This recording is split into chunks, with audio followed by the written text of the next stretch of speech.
to Retro Wrenches, guys, and as you can see, we are in a new location. For the past few years, I've been in my Grandpa Ron's shop, and my Grandpa Ron was a saint, and I am so grateful that he allowed me to build up this truck and to get it to this point at his shop. My grandpa's got some other plans for his shop, and so it's just time for me to move on. So we're going to finish up the truck here at my house. This is the new Retro Wrenches headquarters for the time being. The truck did make it up the driveway, so we've got to dive into this and figure out why it's got a misfire, because in the last video you probably saw it driving, and it drove, but it was backfiring, and I got to figure out what that is. Yeah, she misfiring. So anyway, I'm going to dive into that. We're going to figure out what the heck that is, fix it. Let me show you a couple of new parts that we got. This is exciting. You know what's kind of sad, Connor? What's kind of sad? Is they sent me an email, these guys that I ordered these parts from, and they said the part that I ordered is not available. Dang. So I gotta go and find another one. But I got these though. These are, do you know what these are? Nope. They go like this. Oh, yeah. They don't have a mirror on it for the ladies, unfortunately. So they're gonna have to pick a different mirror. So I got the new sun visors, and these are awesome. I didn't keep the old ones, but they well, I didn't keep the old one. It was in rough shape, and I wouldn't have been able to save it. So what I still need to get is I need to get the there's like a rod that goes in there with like the hinge. So I'm gonna get that part. I threw on the wipers right here, and I don't think I got a video of it, but we got the mirrors on, and this one has the wrong bolts. As you can see, these are not the ones that are supposed to go in there, but I wanted the mirror on the truck, so we just slapped them in there. I'm continuing on the inside. I got the headliner in the truck, and it just looks nice and neat and tidy. Actually, it wasn't too hard to throw in there. The other thing that's going to hold that up is the visors with their brackets, and we'll get that too.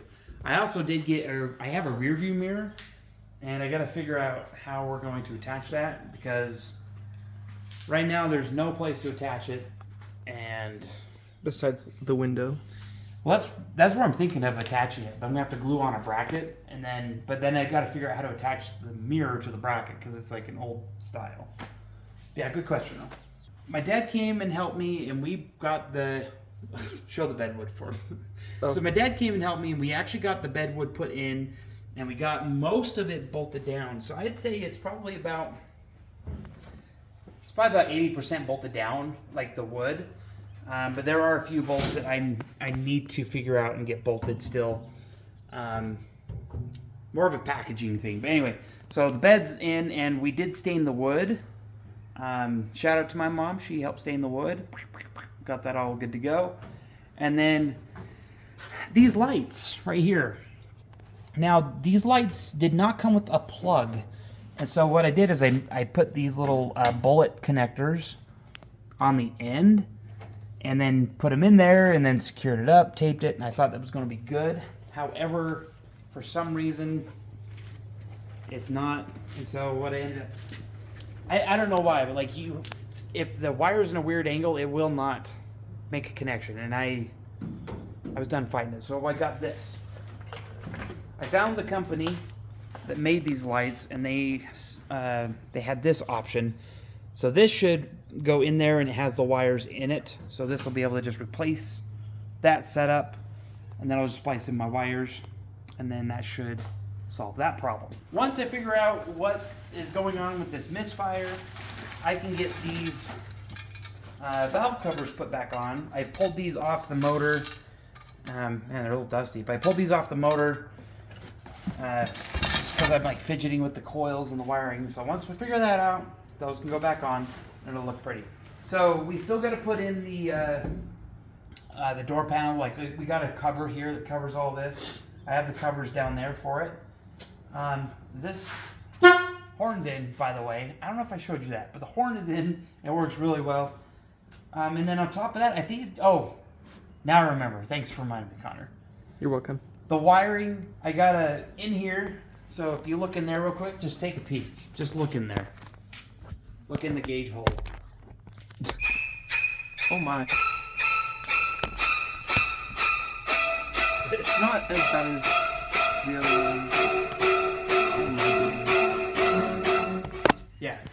So I'm gonna tidy that up, and I want to make it look better than that. So I'm gonna like try to zip tie by system if I can, and just kind of group the wires, get them bundled up with some zip ties, and then what's this? What are you? You dirt? It's dirt. I'm really fussy about. Mm-hmm. Get off there. Yeah, you keep talking. Hold on, I gotta make sure this isn't gonna. Okay, it's coming off. Looks like it's grease. Yeah, I'm really fussy about my paint. I want to make sure it's like good and primo. You know, I don't want to have any mud on it. I don't want to have any dirt on it. Mm-hmm. Like I like my paint on pretty much all my vehicles. I like to try to keep as clean as I can. Yep. So. Yep. Oh, we also got the seat belts are in. So, I mean, you've seen those, but those are in. We've got this mirror on. Got to put this emblem on. Okay, but here's two of the big ones I got to do. The front drive shaft. I still got to like lengthen that and put the front drive line in, and then I have to put in the four-wheel drive linkage, which I still don't have. But that's kind of it. That's the list. I'm going to get started on this, and I will show you what I find. Hey folks, welcome back. I just got to show you what I found in some of my diagnosis troubleshooting. I just got to show you what I found. All right. I got the computer unplugged again, and I am back at it again with tracing wires. And I know what you're thinking. Colt, I thought you were done with this. Why is this ripped back out? Now, trust me, no one thought I was done with this more than me. But I'm not. We're back at it again, and I found a very similar problem that I did last time where I had some wires in the wrong slot. So we're going to verify before we put these into the computer, but I just pulled this one out, and I pulled this one out, and as you can see, they're the same color. They're both green, and they're just in the wrong spot. So whoever made this harness, they got a few things backwards. So the first one was this purple wire right here. This is to cylinder number 8 on the passenger side, and this one was plugged into where the mass airflow went, and the mass airflow was plugged into where this one went. So they were backwards. Corrected that, and that cylinder worked, and then that error code went away. Well, I today was running it, and I was testing it, and I was unplugging the coils. One sec. I just got to put this over here so I know that it goes over there. We'll test that in a second. Let me show you this over here. So while it was running, I was actually unplugging the coils as it ran to try to figure out which cylinder's dead, because I can tell that it's missing, and every time I'd rev it up just a hair, it would backfire. It was driving me nuts. And I was like, it's got to be something simple. I did, off camera, I did a compression test.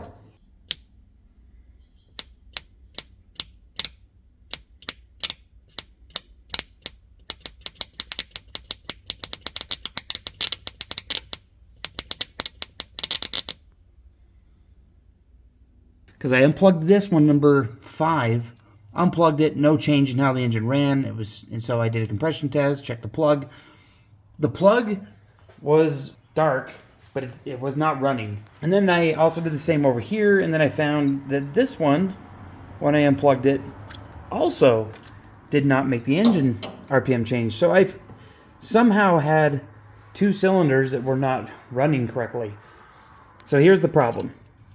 This harness right here is interchangeable on either side. You can plug this right here, plugs right there, and they runs the coils, and you can plug these into either side. But that also kind of leads to this issue that I had before, where you've got the same color wire in both sections of harness. So you can see right here, you got the pink and the red, the white, and the green. Purple, blue, tan. It's all the same color, and it's the same color on both sides. Now in the factory harness, yeah, it's kind of scary. Oh boy, where to start? So in the factory harness, so here's one of them that runs the coils. So you can see these ones are solid, right? Pink, purple, blue, brown, just kind of like you were seeing, although that we use tan on that new harness. Anyway, but on the other side, so people wouldn't get confused, this side has similar colors, but they all have a white tracer wire. So these ones that are supposed to run, these are supposed to run the coils, right? But the ones that go to the coils, they have a white tracer to kind of separate them. So my current working theory is that whoever pinned the harness together, a lot of the wires just look the same, and I think it was the Friday crew. I guess I also kind of learned a lesson that, like, you know, maybe the lower price was part of it. So anyway, I think this is going to fix it because everything in my head now makes sense.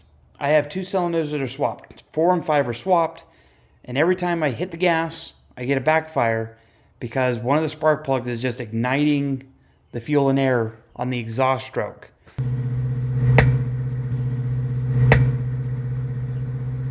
The other one, I have no clue what it was doing. But it was enough to run, just very bad.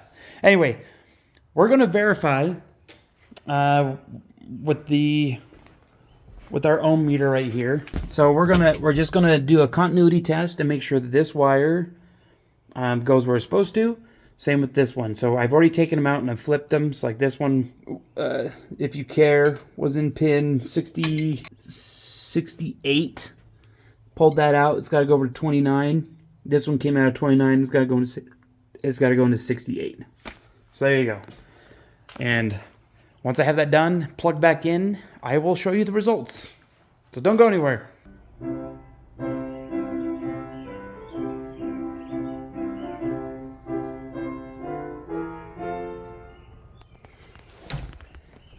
Connor's gonna be playing the piano. He's a good piano player. He'd be embarrassed if I knew I recorded him playing.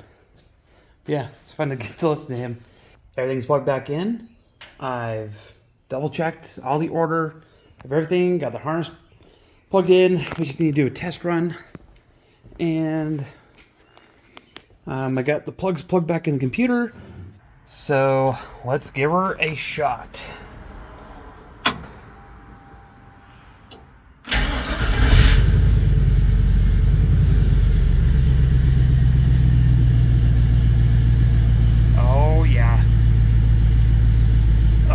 There we go. Okay.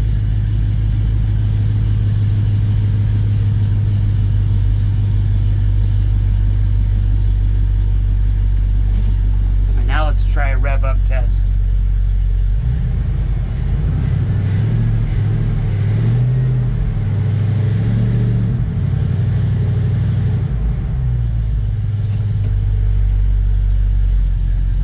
Okay. That is running really good now. That is how it should run. Fixed it. I'm pretty happy about that, even though that shouldn't have been an issue, but I'm just happy I fixed it. Oh my gosh. Look at that. Now she's running good. No more misfire. Heck yes.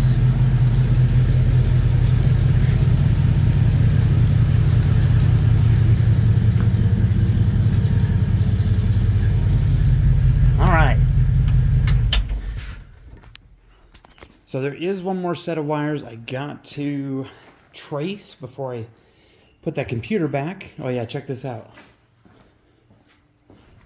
That cylinder right there has never really got that hot before. So it's now it's its turn to burn off all the oil, and it is that cylinder right there that had the issue. So nice when you can like figure it out. So it's just like such a good feeling.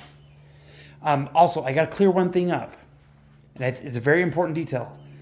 The harness here that I'm dealing with is the engine harness. The engine harness was not from Painless. The chassis harness was from Painless, and I have nothing but the best to say about the painless and their wiring harness. The painless wiring was phenomenal. And I would definitely buy another painless one. I don't know why I thought to get this harness separately. But yeah, definitely kind of bit me here, but you know what? It's in there and I'm not going to rip it out. So I worked with it. I'm just happy I was able to figure that out. I do have to like keep fidgeting with some of these wires, and here's why. There is a code that is being thrown for it's called the turbine shaft, which it really sounds cool, but that's just the speed sensor. And then the other one is the torque converter sensor. Hey folks, welcome back. So I've been working on the wiring and figured out the issue with the transmission, I'm pretty sure. Let me show you what I've got. All right, so I cleaned and tidied up behind the gauges there. So I got a bunch of the wires in the loom, and I know it still looks kind of messy back there, but all those wires have been zip tied together, and I still got a few back there that I'm gonna see if I can zip tie, but overall it's tidied up and it looks a lot better. I've also got this right here. This is, oh, that's right in the way, isn't it? So here's one of the gauges. This goes to the speedometer, and this one right here goes to the other one that has all the other gauges. That one right there, that's sitting on the pedal. But yeah, for the transmission, what's interesting is you see, I checked every single pin to make sure that it was wired correctly, and it is now. But there was one wire that was not hooked up correctly, and I think I maybe found the issue with this whole harness. So we ordered the harness, and it was supposed to be for a 4L80E and a 6.0, and I think they sent a harness for maybe the 5.3 and a 4L60 transmission. So anyway, whatever. It wasn't that hard to fix. Put the pins in the right spot, traced everything up. We should be good. So this gauge right here is the multi-gauge or the cluster, whatever you want to call it. And for the turn signals, they sent me these little tiny lights, and that is the turns, and then that red one is the high beam. Yeah, so I didn't decide that is what is said in the kit, so I just put some tape around that with these little wires. But I think I might change this one. I got another light coming. It's a little bit bigger, so I am going to have to drill out that hole, but I do need to drill out another one down here because there's no check engine light, and I need a check engine light. So check engine light will be at the bottom, high beam at the top, but it'll be blue, and then you'll have your turn signals. So even though they are small, they are pretty bright. So not the end of the world, but it's just kind of odd that. Let me see if this will leave it. I think I might need to ground it. Let me hit the button. You see, for high beams, it's red. You don't want red for high beams. It's gotta be. It's gotta be blue. Anyway, minor adjustment, not a big deal, but it does mean I can't put this in yet until that shows up because I got to run the wires. That's where we're at for today. If anything else happens, I'll catch you up. Several days later. So, working in the cab today, and I've got the four-wheel drive shifter installed in the truck. So, before I put this here, I did do some kind of, what do you call it, like mock-up, where I basically like taped a screwdriver in that spot. And I sat in the seat here, put my feet in there, and determined it was going to be okay in that spot. And that there's still enough room for your passenger to have the feet right here, and there was really no other place for me to put it, unfortunately. I did think about trying to get it under here, but once I show you this this whole mechanism, I think it'll make a little bit more sense. So underneath this boot, you see right there, is just this nice little shifter, and I think I still might do this. I'm thinking about heating this up and bending it that way, just a hair. So it'll just kind of be offset. But anyway, let me show you what this looks like under here. Okay, 2 seconds, 1 sec. Alrighty.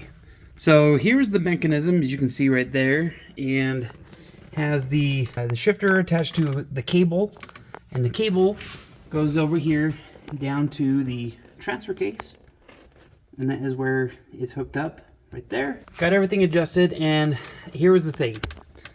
This shifter cable is going to be resting on the there was really no way around it. It's going to be resting right on the transmission housing itself. Now normally they get between 160 about 200 degrees, which isn't like terrible, and a lot of these cables can withstand that temperature, but I had some of this extra heat wrap, so I wrapped the cable to extend its life, because even though it'd probably be okay, you know, just resting, especially on this upper portion, I just didn't want it to melt on the top of the transmission. So it does just kind of rest there, but yeah, the mechanism is there. And I also, sheesh, get this over here. That's what the bracket and everything looks like that goes to the transfer case. I got a lot of these wires tidied up here for the transmission, and I did discover that the O-ring for this guy right here, this little thing you can see, that is the speed sensor, and the O-ring is leaking just barely, so I've got to figure that out and see why it's not happy, but I will get to that. But let me show you. Oh, I also put in these nutserts right in here. I think that's what they're called, but it's basically like you put it in there and it mushrooms the on the other side. You can't really see it, but then that allows me to not have to hold a nut on the other side, and we can just bolt this sucker in. So let me lay this back down like that, and then it will push down like that. See, wow, sheesh. There we go. Oh, come on, stop it. The light's like flashing. Anyway, that one lines up there, and so right now I only have 4 places where it's going to be bolted down, and I am going to put in a couple more. So anyway, let's put this here for a sec. Move our drills carefully. Look what these guys sent me. They sent me this nice Chevy parts book. They figured, hey, this guy's been ordering a lot of parts. We should send him a book. He probably would love it. All right. So if you're sitting in here, and I am bigger than your average human, I was even thinking like, you know, you're sitting in like this, you're just kind of resting, and my leg is like not even, I mean, maybe bumping it, but like even if you have to, you can move it over there. But I feel like there's plenty of room, even though it's right there. And I did also put in this guy right here. Now this is the front differential engagement. And so you'll pull that out like that. It doesn't take much. I think that's it. And now the front diff is engaged, and then push it in, disengaged. Pretty easy. Just know, if you want to do 4-wheel drive, you have to be in one of the 4. You have to be in 4-wheel drive high or 4-wheel drive low, and then this has to be out like this, like that. Otherwise, there is no 4-wheel drive. But anyway, that's hidden nicely, and it's actually the cables underneath the seat. And I tested this yesterday with shifting this and just figuring out what was the right gear. And it does have a, let's see, put it down into neutral. It does not want to go into 4 low. It's not bolted in. So that's 2 high, it's where it should be. There's neutral, but 4 high, we kind of have to roll a little bit because you have to get the things lined up. It does go in 4 low, but unless you're moving, it kind of just puts up a fight. So there's 2 high, 4 high. 2 high is where it should live. But anyway, we're going to test that out in the real world eventually and just make sure it all works. We do got to get the front drive line made still. But this was a big step because I needed this. I needed a lot more things in place first before I put this in. And but yeah, I did try putting it on this side, but it's just too much in the driver's way to be right there on this other side, even though this other side on this, I actually have more room over here, but because your foot's going to go there. It was just not enough room. And it was too big to fit right here in the middle. That's initially where I was going to put it, but... Oh my gosh, what do we have here? Oh, we see you. Okay. Anyway, I was going to put it right here in the middle, but it didn't work there either. So this was the spot that it's going to go. And it also never had four-wheel drive in the first place. So that one, it's kind of like we had to figure out what the best spot was going to be. What are you doing over there? Yeah. I got a question for you. What is on your shirt? Here, Dad. Oh, okay. All right, that's it. Off camera, I also got all the transfer case bolts in because it was actually missing 2 of them. And we had got a bolt kit for it. Long time ago. Finally put that in with the bracket that holds the shifter. And I got a lot of little things done, like little things buttoned up. So let me show you this real quick.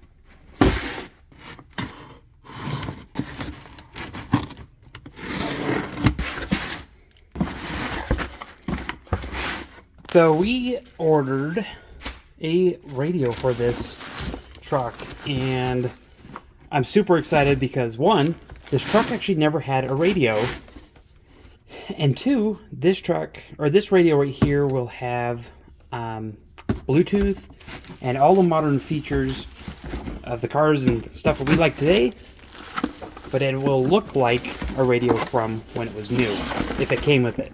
So here it is. This is the... Look at how tiny that sucker is. This is the main box for it.